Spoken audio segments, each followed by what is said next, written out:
So my first time ever using air lockers in a competition was actually in my same vehicle that was my first car, my CJ, and I turned it into a rock crawling competition vehicle, and we won the Donner Cow Rocks event back in 2002. It's kind of crazy to think that that same set of air lockers was the first set I got when I was 16, and it made it all the way through to being a competition winning vehicle in the stock mod class for Cow Rocks. First time I ever used an air locker in a competitive event was in the ARCA series days back in the rock crawling, and it made a big difference pivoting around the cones, and a lot of people tried to figure out how we manipulated the obstacles.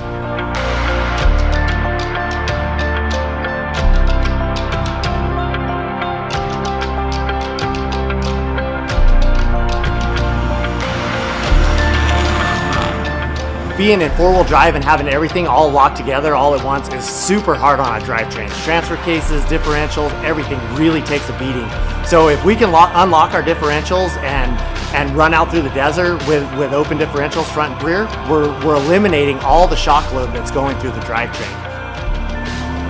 The air locker allows me to unlock the car and let it steer easily, not put too much wear on components, and it drives much nicer through the desert when the car's open. Then as soon as I get to the technical rock trails and I need everything locked up, it's the best way to engage it because it doesn't have like lash and everything else in the drivetrain. And so that has helped us with the finishes that we've had at the Hammers, and I think it makes all the difference in the world.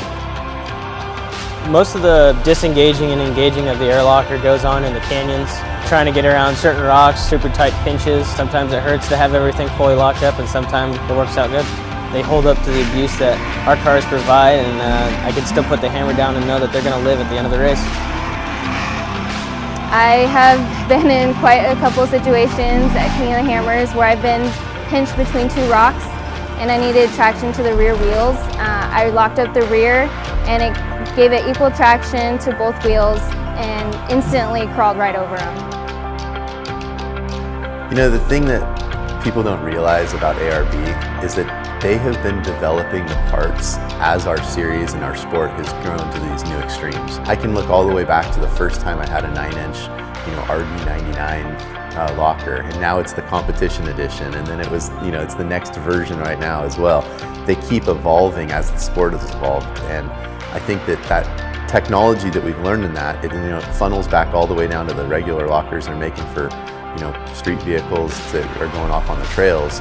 And that technology and that effort that they're putting into the components shows what a great company it is and how all of this stuff is really being made to take you off-road and get you back without having to deal with any problems.